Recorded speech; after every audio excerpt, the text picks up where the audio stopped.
அகர முதல எழுத்தெல்லாம் ஆதி பகவன் முதற்றே உலகு. நமஸ்காரம்.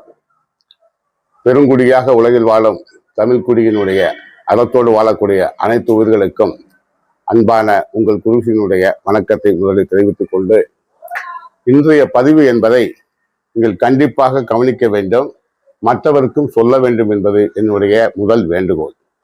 காரணம், மனிதன் வாழ்வதற்கான வழிகளை தேடிக்கொண்டிருப்பது என்பது ஒரு முறை. ஆனால் மனிதன் உயிர் ஏன் பிறப்பெடுக்கிறது என்ற காரணத்தை நாம் முதலில் தெரிந்து கொள்ள வேண்டும். இதில் ஒரு ரகசியம் என்னவென்று கேட்டால், சாகாமல் இருப்பதற்கு என்னிடம் வழி உண்டு. சாகாமல் இருப்பதற்கு வழி என்னவென்று கேட்டால், பிறக்காமல் இருக்க வேண்டும். படைக்கப்பட்ட பொருள் யாவும் ஒரு நாள் கண்டிப்பாக இறந்துதான் தீர வேண்டும் அல்லது அழிந்துதான் தீர வேண்டும். இது இயற்கையினுடைய விதி, இதை யாரும் மாற்ற முடியாது. அப்படி என்றால் நாம் சாகாமல் இருக்க வேண்டுமே, ஆனால் பிறப்பெடுக்காமல் இருக்க வேண்டும். அந்த கணக்கின் அடிப்படையில் மனித உயிர்கள் மட்டுமல்ல, புல்லாகி, பூண்டாகி, மிருகமாகி, பாம்பாகி, கணங்களாகி, கல்லாகி, மனிதராகி, பேயாகி, தேவராகி செல்லா நின்ற இத்தாவர சங்கமத்துள் அனைத்து பிறப்பு எடுப்பதற்கு உயிர் தன்னை மலவயப்பட்டு நிற்பதுதான் காரணம். அதற்கான காரணத்தை தான் இப்போது உங்களிடம் நான் சொல்ல போகிறேன்.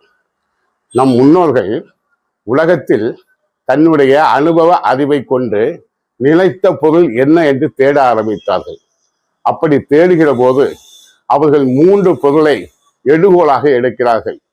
அப்படி எடுக்கப்பட்ட பொருள்தான் சைவ சமயமாக இருக்கக்கூடிய நமது இந்து சமயம் சொல்லிய பதி என்பது இறைவன், பசு என்பது ஆன்மா, பாசம் என்பது மலங்கள்.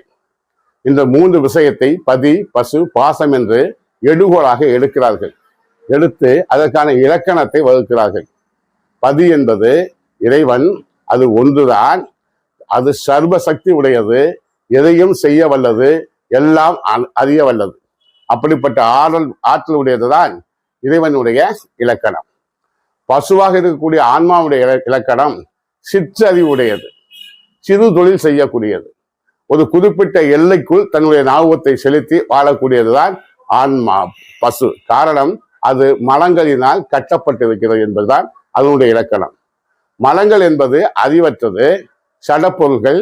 ஆனால் இந்த 3மே இந்த உலகத்தில் அனாதியாக, ஆதி என்றால் தொடக்கம், அனாதி என்றால் என்றும் உள்ளது என்பது அதனுடைய பொருள். அனாதியாக இந்த 3ம் உள்ளன.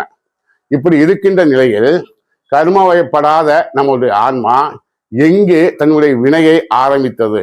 வினை இருந்தால்தான் பிறப்பு இருக்கும் என்பது பேரு உண்மை. எனவேதான் இந்த ஆன்மா எங்கே தன்னுடைய வினையை ஆரம்பித்தது என்றால், இந்த ஆன்மாவுடைய உண்மையான இயல்பு என்பது என்ன என்று கேட்கிறாராய், சிற்றின்பத்தினுடைய ஈடுபாடுதான் அதிகமாக இருக்கும். தனக்கு சொந்தமான அறிவுள்ள இறையை நோக்கி போவது என்பது மிகவும் முடியாத காரியம். 100 பேரில் ஒரு நபர்தான் அறத்தோடு தன்னை பயணம் செய்து இறையை நோக்கி செய்வார்கள். மற்ற 99 பேரும் என்ன செய்வார்கள் என்றால் சிற்றின்பம். நான் இப்போது உயர்ந்த கருத்தை பேசிக்கொண்டு இருக்கும் போது பக்கத்தில் நயன்தாரா வந்தால் அனைவரும் கலைந்து சென்று விடுவார்கள். அதுபோலத்தான் ஆன்மாவுடைய இயல்பு. அப்படிப்பட்ட ஆன்மா மலங்கள் என்று சொல்லக்கூடிய சிற்றின்ப விஷயங்களிலே இருள் மலத்துக்குள்ளே தன் பயணத்தை தொடங்கி சென்று சென்று சென்று கடைசியில் பயங்கரமான இருளுக்குள் மாட்டிக்கொண்டு தன்னை விடுவிக்கவும் முடியாமல், தனக்கு வரவும் முடியாமல் நிற்கின்ற நிலைக்கு பாடான நிலை என்று பெயர். ஆன்மா தன்னுடைய முதல் நிலையை பாடான நிலையில் போய் மாட்டிக்கொள்கிறது. காரணம், தன்னுடைய விருப்பு வெறுப்பு என்ற நிலை அங்கு உருவாகி விடுகிறது. இந்த இடத்திலிருந்து நான் விடுபட வேண்டுமே என்ற விருப்பமும், நான் இதுக்குள்ளே மாட்டிக்கொண்டேனே என்ற வருத்தமும் உருவதுதான் இது மூலக்கண்மமாக அந்த ஆன்மாவுக்கு ஏற்படுகிறது. இந்த மூலக்கண்மத்தின் விளைவால்தான் இறையாற்றல் அந்த ஆன்மாவுக்கு தனு கரண புவன போவங்கள். ஆன்மா தனிப்பட்டு இயங்க முடியாது. எனவே ஆன்மாவை தயார் செய்வதற்கு தனு கரண புவன போகங்களை கொடுத்து இறைவன் தயாராவதற்கு 5 தத்துவ வடிவமாக, 36 தத்துவங்களில் முதல் தத்துவமாக இருக்கக்கூடிய 5 தத்துவமாக இறையும், 7 தத்துவமாக ஆன்மாவும், 24 தத்துவமாக சடப்பொருள்களும் நமக்கு படைக்கப்பட்டு ஆன்மா இந்த புவனத்தில் பிறப்பெடுப்பதற்கான காரணத்தை அறிந்து கொள்கிறது. எனவேதான் நாம் எங்கே பிறக்கிறோம் என்றால், நாம் தூய்மையானவர்கள், நம் உயிர் எந்த வினையும் அற்றது. இந்த வினை சிற்றின்பத்தை தேடி மலவயப்பட்டு இருட்டுக்குள் மாட்டிக்கொண்டு அதிலிருந்து விடுபடுவதற்கான வாய்ப்பை உருவாக்குவதுதான் தத்துவங்கள். அந்த தத்துவத்தை மீண்டும் ஒரு பதிவில் சொல்லுகின்றேன்.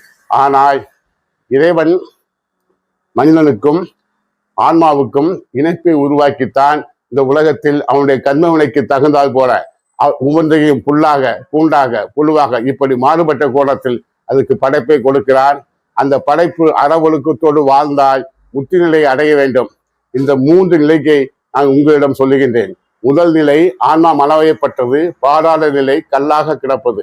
இதற்கு உதாரணம், இந்து மதத்தில் ஒருவர் இறந்து விட்டால் 16ஆம் நாள் காரியம் என்பது ஒரு கல்லை வைத்து சடங்கு செய்து நீர்நிலைகளில் விட்டு விடுவார்கள்.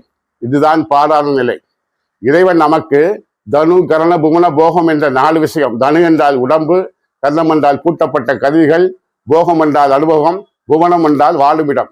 இந்த 4ஐயும் கொடுத்து நிறுத்துகின்ற நிலை சகல நிலை. நாம் இங்கு அற ஒழுக்கத்தோடு வாழ்ந்து உயர்ந்த பண்புகளை பெற்று நீதி, உண்மையோடு, நெறியோடு வாழ்க்கை அமைத்துக் கொண்டால் முத்தி நிலைக்கு போவோம். அதுதான் முத்தி நிலை. எனவே மூல கர்மமாக, மூல அனுபவமாக இந்த 3 நிலையும் ஒரு ஆன்மாக்கு உண்டு என கூறி உங்களிடம் விடைபெறுகிறேன். உங்கள் அன்பு குருஜியின் வணக்கம். எல்லாம் ஆ என்ற எழுத்தை முதலில் கொண்டு தொடங்குவது போல இந்த உலகமும் கடவுளை அடிப்படையாக கொண்டு இயங்குகிறது.